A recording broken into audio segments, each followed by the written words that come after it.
Notre prochaine invitée, c'est Madame Andrée Laliberté, qui est présidente de la Fédération du Cercle des fermières Bellechasse, Etchemin, Montmagny-Lillet. Bonjour, Madame Laliberté. Bonjour, Monsieur Montmagny. C'est un grand territoire, ça, Bellechasse, Etchemin, Montmagny-Lillet. Oui. Vous en couvrez grand? Oui, on est considéré comme un des grands territoires. On a 20 fédérations dans les CFQ qu'on appelle, Cercle de fermières du Québec, et on est considéré comme une grande fédération. Oui, on couvre grand. Madame Laliberté, je suis content de vous recevoir aujourd'hui parce que la semaine passée, pour les gens qui ont regardé CBTV vendredi matin, on avait un reportage de Mario Lacombe parce que c'était le lancement du 100e anniversaire du Cercle des fermières Montmagny. C'était aux Galeries Montmagny. 100 ans, Madame Laliberté, comment tout ça a commencé? Bon, ça a commencé dans le temps de la guerre, en 1915, quand ça a été fondé par deux agronomes qui voulaient éviter l'exode rural pendant la guerre. Et deux agronomes masculins ou féminins? Masculins. OK. Masculins. Monsieur Desilets, entre autres, et l'autre monsieur, je me rappelle pas. Finalement, la mission, c'était de faire en sorte que la qualité de vie de la femme et des familles soit mise en avant-plan. Au départ, il y avait l'artisanat, mais il y avait aussi l'alimentation, qui est encore de mise aujourd'hui. Mais il y avait surtout apprendre, faire la culture, ils donnaient des petits poussins, des grains. Ça a été vraiment là pour donner un air d'aller aux femmes, de prendre une place, éviter que les familles s'en aillent en ville et ces choses-là. Mission accomplie. Ça l'a fait boule de neige. Et on a des cercles qui fêtent 105 ans cette année. Et la corporation, notre association, fête 110 ans cette année. Alors, quand on a 100 ans de vécu au niveau des fermières, il y a du bagage. Mais quand même, on se le disait avant d'entrer en onde, 100 ans, il n'y a pas beaucoup d'organismes qui traversent le centenaire. Qu'est-ce qui fait, Madame Laliberté, que vous avez traversé ce centenaire-là? Ben, je pense que c'est une association féminine, une des plus grandes associations féminines au Québec. La famille, c'est toujours de mise. L'artisanat, c'est toujours de mise. Les œuvres caritatives. Dans notre association, 50% artisanat, 50% œuvres caritatives. On récolte des fonds. Les fermières ont ça comme image. Ils récoltent des fonds, font énormément de bénévolat. Tout ça est gratuit. Tout ce temps-là, les femmes, comme nous autres dans l'administration, c'est gratuit le temps qu'on donne. Et on fait des levées de fonds pour OLO, pour ACWW, qui est une association des femmes rurales mondiales. On ramasse des sous pour eux, les Préma Québec, Mira. Et on a une œuvre, nous autres, régionale qu'on appelle, c'est les maisons d'hébergement pour femmes victimes de violences. Alors, c'est toujours d'actualité. Puis c'est une mission noble, que moi je me plais à dire, c'est noble. C'est une vision qu'on porte, puis je pense que ça va... Moi, j'ai l'impression que ça va perdurer. On passe dans cette association-là, on laisse le flambeau aux plus jeunes. C'est d'intéresser les jeunes à venir nous rejoindre. Et petit à petit, ça fait son chemin. Mais vous me surprenez aujourd'hui parce qu'on parle beaucoup d'artisanat autour du Cercle des fermières, mais là, Je vous touche, hein, là? Oui, parce que là, vous m'apprenez aujourd'hui que c'est beaucoup plus loin que de l'artisanat. Ce que vous faites, c'est que vous vous impliquez dans différentes causes. Vous venez de parler de violence conjugale, là. Mais c'est pas connu, ça, Madame Laliberté. C'est pas ou peu connu. Peu connu. Peut-être la publicité se fait pas assez dans ce sens-là, mais on appelle ça le comité action communautaire. Anciennement, c'était le comité dossier. Mais toutes ces actions-là, on les fait dans nos communautés. Chaque village où il y a un cercle de fermières, ils savent qu'est-ce qu'on fait. Ils savent, et c'est peut-être pas connu, là, aussi, comme vous dites, là, publiquement, mais c'est la base. C'est la base de notre mission.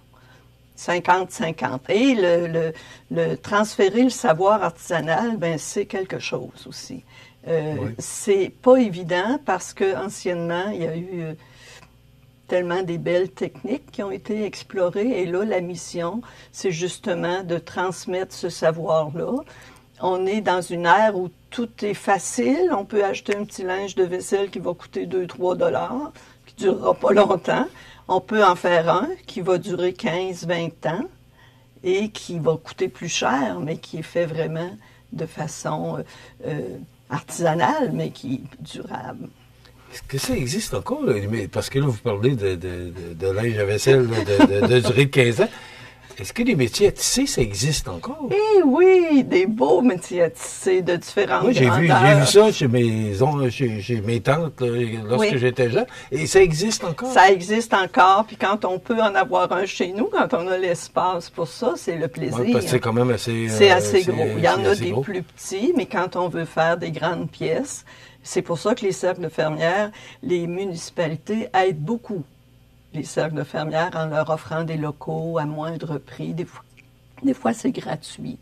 Et là, on a des métiers de 100 pouces où on peut faire des grandes couvertures, des catalogues qu'on appelle, mais beaucoup de couvertures de laine, on peut faire. Il y a différentes grandeurs de métiers et ça existe encore. Et c'est un plaisir d'en faire. Oui, j'imagine. Oui. Mais est-ce que... Bon, ça fait tellement longtemps, ça fait 100 ans, qu'on entend parler du cercle des fermières. Mais est-ce que les jeunes vous suivent?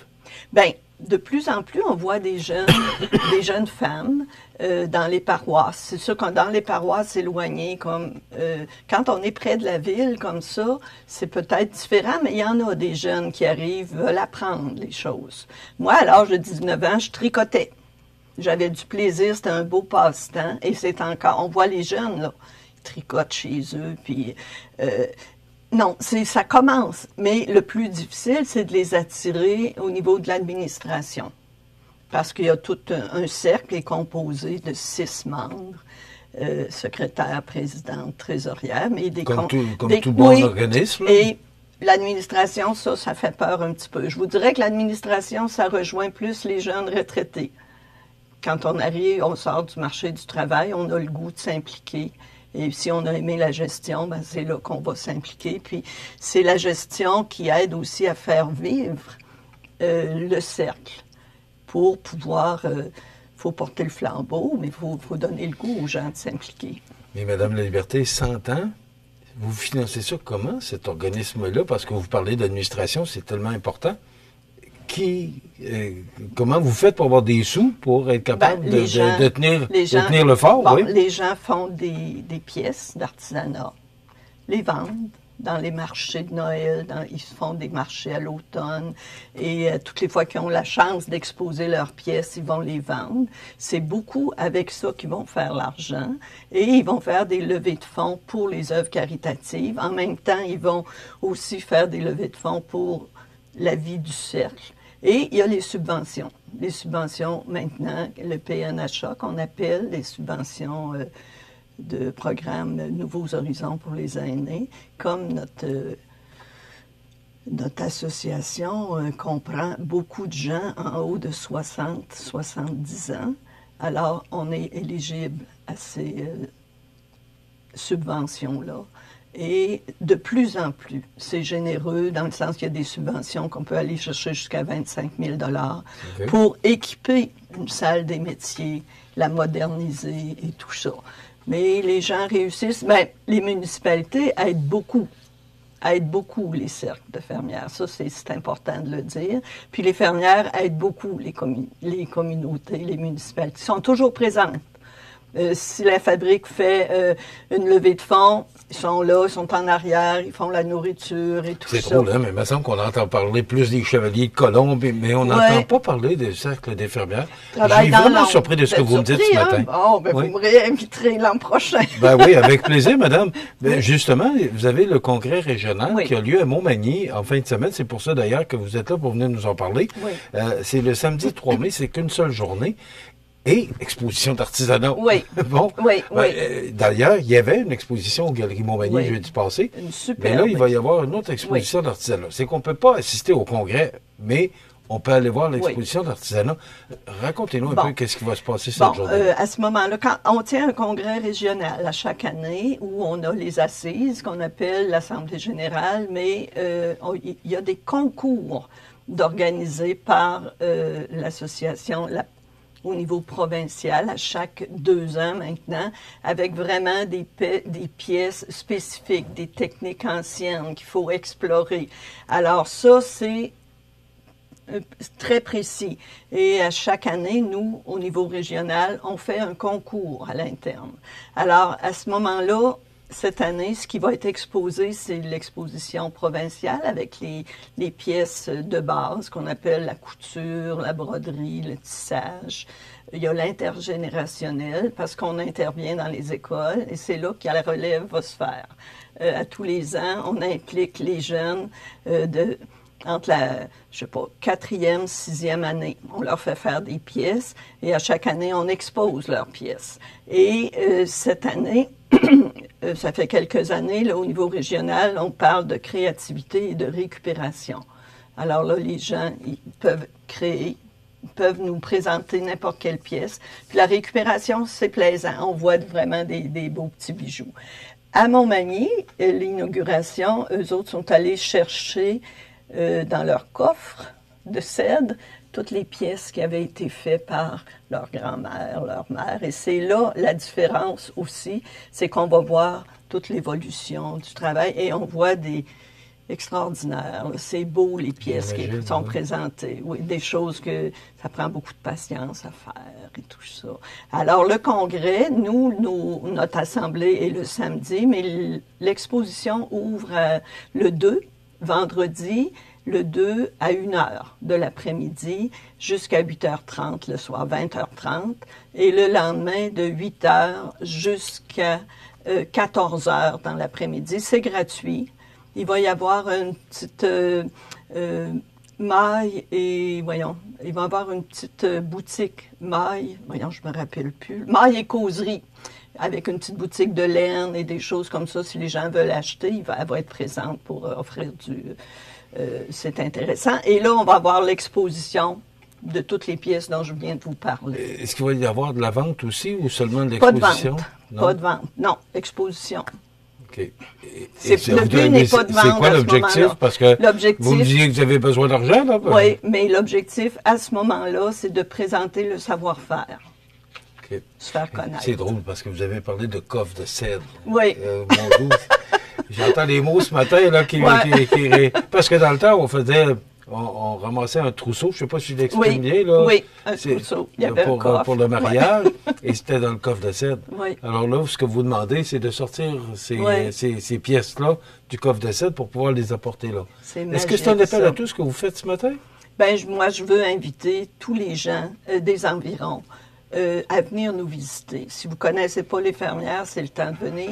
Si vous voulez nous rejoindre, on va prendre votre numéro, puis on va vous impliquer dans notre mouvement, mais surtout se faire connaître. C'est une belle chose à voir. L'intergénérationnel, c'est touchant de voir des jeunes qui ont réussi à confectionner une petite tuque. Puis, tu sais, c'est quelque chose là, à voir. Là. Fait que, on veut rejoindre la population. On connaît le cercle des fermières, mais il y a des choses que vous nous avez apprises ce matin par rapport à votre mission, qui est beaucoup plus large que de l'artisanat. Oui. Oui. Puis c'est ce qui fait qu'on peut aller rejoindre différentes personnes. Il y en a qui ne jurent que par l'artisanat. Ils nous disent, moi, je suis pas bonne en d'autres choses. J'aime l'artisanat. On les laisse aller. D'autres nous disent, je fais pas d'artisanat. Qu'est-ce que je fais, moi, dans cette association-là? Bien, viens nous rejoindre.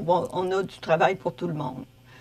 Surtout au niveau de la gestion, comme je dis, qui est un peu notre... c'est ce qui va faire qu'on va pouvoir tenir. C'est que vous avez plusieurs cordes à votre arc. Oui. Donc, des gens qui peuvent vous aider à différents niveaux. Oui. Madame, merci beaucoup. J'ai appris beaucoup. Puis probablement qu'il y a des gens aussi qui nous regardent ce matin qui ont appris beaucoup sur le cercle des fermières, qui est beaucoup plus large que de l'artisanat. Puis moi, je suis content d'entendre que votre mission est quand même bien positionnée. Oui. Le vendredi 2 mai, de 13h à 20h30, et le samedi 3 mai, de 8h à 14h, c'est au l'espace citoyen, la salle communautaire. Donc, toute la fin de semaine, vous pourrez aller voir ces belles pièces là, qui seront en exposition.